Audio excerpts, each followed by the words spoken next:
سب سے پہلے کہ جو کتابیں آپ کے درس میں داخل ہیں ان کتابوں کو آپ پابندی کے ساتھ، توجہ کے ساتھ، مکمل فوکس کے ساتھ پڑھیں۔ اس کی وجہ یہ ہے کہ اگر آپ کے ذہن میں یہ بات ہے کہ بھائی اس ادارے سے نکل کر ایک شخص نے عالمی سطح پر 2 دن میں شہرت حاصل کی ہے تو ٹھیک ہے، اللہ تعالیٰ کا فضل ہے، لیکن اس کے پیچھے اس شخص کی کچھ محنت بھی تو ہوگی۔ ایسا تو نہیں ہے کہ وہ صبح کو اٹھا اور وحی آئی اور ایک دم وہ ڈیبیٹ میں چلا گیا، ایسا تو نہیں ہوا۔ اس نے پڑھا ہے، محنت سے پڑھا ہے، تبھی وہ اس لائق ہوا ہے کہ وہ وہاں گیا اور اس نے ایک ایسے شخص کو چیلنج کیا کہ جس کی محنت ہے 70 سال کی، جس کی شہرت ہے 70 سال کی، اور یہ اللہ تعالیٰ کا فضل تھا کہ 70 سال کی شہرت مغلوب ہو گئی، اور ایک ایسا شخص کہ جس کی کوئی شہرت نہیں تھی وہ غالب آیا اور 2 گھنٹے کے اندر پورا کھیل ہو گیا۔ تو اس کے پیچھے محنت ہے۔ اس لیے آپ حضرات اگر کسی شخص کو یہ دیکھتے ہیں کہ ہاں بھائی ہمارے میں سے ایک شخص آگے بڑھا ہے تو اس کے سفر کو بھی دیکھیں کہ اس نے کیسے یہ قدم اٹھایا ہے۔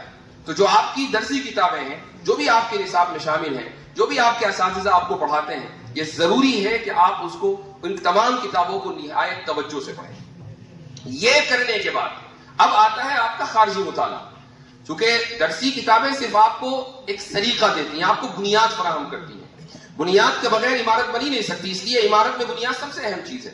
لیکن اگر آپ خالی بنیاد بنا کر فارغ ہو جائیں اور کہیں کہ بس اسی بنیاد میں رہیں گے تو ظاہر ہے کہ یہ ناممکن ہے۔ بنیاد کے اوپر عمارت بنانی ہے، اور عمارت کتنی مضبوط اور کتنی خوبصورت ہو یہ آپ کے اوپر موقوف ہے۔ جتنا آپ مطالعہ کریں گے، خارجی مطالعہ کریں گے، اتنی ہی آپ کی جو عمارت ہے علمی وہ مضبوط ہوگی، پائیدار ہوگی اور اٹریکٹیو ہوگی، یعنی لوگوں کو اپنی طرف بلائے گی، لوگ چاہیں گے کہ اس عمارت کا وزٹ کریں۔ یہ تبھی ہوگا نا کہ جب آپ کے پاس مطالعہ ہو، مطالعے کی قوت ہو، استدلال کی قوت ہو، اور آپ کے پاس ڈیلیوری کی پاور ہو، یعنی آپ یہ جانتے ہو کہ میں اپنے علم کو ڈیلیور کیسے کروں۔ اس کے لیے لسان قوم جاننا ضروری ہے۔ لسان قوم صرف انگریزی نہیں ہے، ہندی بھی ہے، سنسکرت بھی ہے، اور مقامی زبانیں۔ آپ کیرلا میں ہے تو آپ کو کیرلا کی زبان آنی چاہیے، ملیالم آنی چاہیے، تمل آنی چاہیے، انگریزی تو ہے ہی۔ تو یہ جو تمام زبانیں ہیں اس میں ہم علماء تھوڑا سا پیچھے رہے ہیں تاریخی اعتبار سے۔ انگریزی کے اوپر تو توجہ ماشاءاللہ ایک عرصے سے ہے، لیکن جو مقامی زبانیں ہیں اس پر زیادہ توجہ نہیں ہے، اس پر بھی توجہ دینے کی ضرورت ہے۔ اب خارجی مطالعہ کیسے کریں؟ خارجی مطالعہ اگر آپ مجھ سے پوچھیں، چونکہ آپ مجھے سن رہے ہیں تو ظاہر ہے کہ آپ یہ چاہیں گے کہ بھائی میں نے یہ سفر کیسے کیا۔ ابھی رات ایک سوال آیا، ایک صاحب نے مجھ سے سوال کیا کہ آپ اس میدان میں کیسے آئے، کیوں آپ نے اس میدان کا انتخاب کیا؟ تو میں نے ان کو جواب دیا کہ میں امریکہ میں ایک دن درس دے رہا تھا عقیدے کا، اور کتاب تھی شرح عقائد۔ یہ کتاب کا نام اس لیے بار بار لیتا ہوں، اب یہ کتاب غالباً ایسا ہوگا کہ میرا نام اور کتاب کا نام لازم ملزوم ہو جائیں گے، مجھے اس سے ڈر لگتا ہے۔ تو یہ میں کتاب پہلی مرتبہ پڑھا رہا تھا، تو کچھ طلبہ نے جو ہائی اسکول اور انٹر کر چکے تھے، امریکہ کی بات ہے، انہوں نے مجھ سے کچھ سوالات کیے۔ یہ سوالات کتاب میں موجود ہوں گے لیکن میں سمجھ نہیں پایا، اور مجھے بڑی یعنی ذہنی ٹینشن ہوئی کہ بھائی بچے سوال کر رہے ہیں اور میرے پاس جواب نہیں ہے، اور کتاب میں بھی نہیں ہے، جو مجھے نظر نہیں آ رہا ہے۔ تو کیا واقعی یہ آؤٹ ڈیٹڈ ہے؟ کیا ان کتابوں کو نہیں پڑھانا چاہیے؟ میں نے کتاب اسی دن بند کر دی۔ میں نے کہا بھائی پہلے مطالعہ کریں گے اس کے بعد پڑھائیں گے۔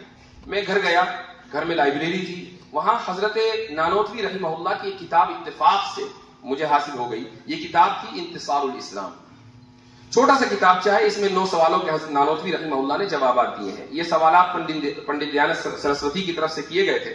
10 سوالات کیے گئے تھے، ایک سوال کا جواب حضرت نے پوری کتاب لکھ کر دیا جس کا نام ہے قبلہ نما، اور 9 سوالوں کا جواب اس کتاب میں ہے انتصار الاسلام۔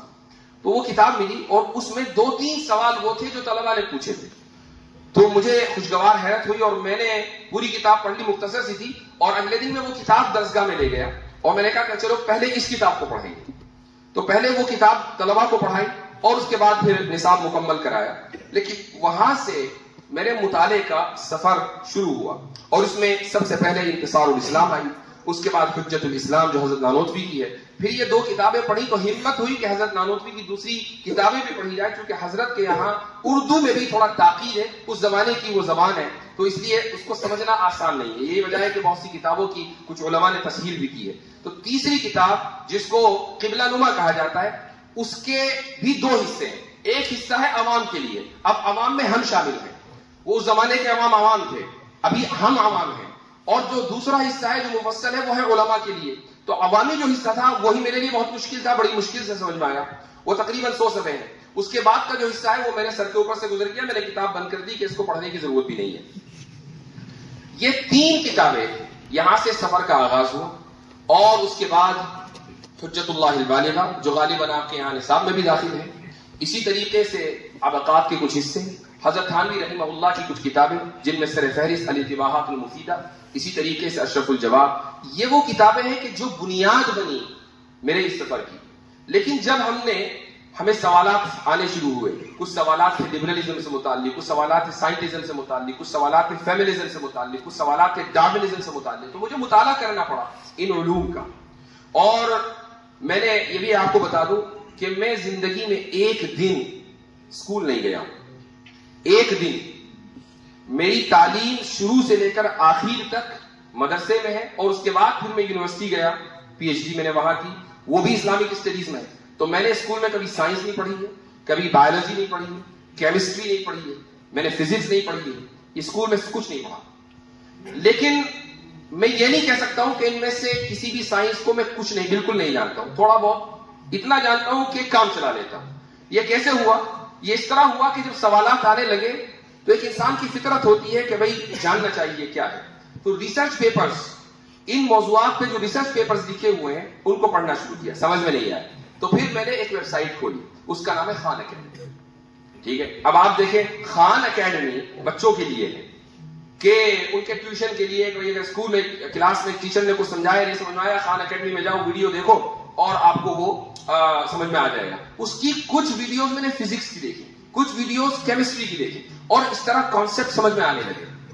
یوں جا کر کاسمولوجی کا اور اسی طریقے سے ڈارونزم کا مطالعہ ہوا, اور پھر جب یہ مطالعہ ہو گیا تو پھر کورس پڑھایا. چونکہ میرا ایک طریقہ یہ ہے کہ اگر مجھے کتاب پڑھنی ہوتی ہے تو میں پڑھا دیتا ہوں, چونکہ کتاب کو پڑھنے کا سب سے بہتر طریقہ یہ ہے کہ اس کو پڑھا دیا جائے اور وہ پھر ذہن میں بھی رہتی ہے. تو جب ڈارونزم کو میں نے پڑھنا شروع کیا اور ایک معتد بھی حصہ پڑھ لیا تو ذہن میں آیا کہ اس کو پڑھا دیا جائے. تو اپنے طلباء کو پڑھایا, پھر ایک کورس مرتب کیا. اسی کورس کو مفتی شمائل نے پڑھا. 2 سال کا وہ کورس تھا تحافظ الملاحدہ کے نام سے, تحافظ الفلاسفہ کے وزن پر. یہ کورس 2-2.5 سال چلا, الحمدللہ مرتب ہو چکا ہے. 9 اپریل کو 6 جلدوں میں اس موضوع کے اوپر کتاب آ جائے گی. 6 جلدوں میں ہے انشاءاللہ, آپ تک پہنچ جائے گی رد الحاد کے اوپر. یہ ایک انشاءاللہ ایک کامیاب کوشش ہوگی باذن اللہ تعالی. تو آپ حضرات کے سامنے صرف یہ بتلانا مقصود ہے کہ جس میدان کو بھی آپ منتخب کریں اس میدان میں آپ کو اختصاص حاصل ہونا چاہیے. اس میدان میں اگر آپ کو چلنا ہے اور سامنے والے کے سفر کو ذہن میں رکھنا ہے تو میں نے اپنے سفر کا کچھ حصہ آپ کے سامنے رکھا ہے, اس کو بھی آپ سامنے رکھ سکتے ہیں. اور آپ کے بہرحال یہاں پر اساتذہ موجود ہیں آپ کی رہنمائی کرنے کے لیے. ان سے بہتر کوئی رہنما اس میدان میں تو کم سے کم نہیں ہو سکتا. انہی باتوں پر میں آج کی گفتگو کا اختتام کرتا ہوں. بہت خوشی ہوئی آپ حضرات کے درمیان آ کر اور اس عظیم الشان تاریخی ادارے میں آ کر. جزاکم اللہ خیر الجزاء وآخر دعوانا الحمد للہ رب العالمین.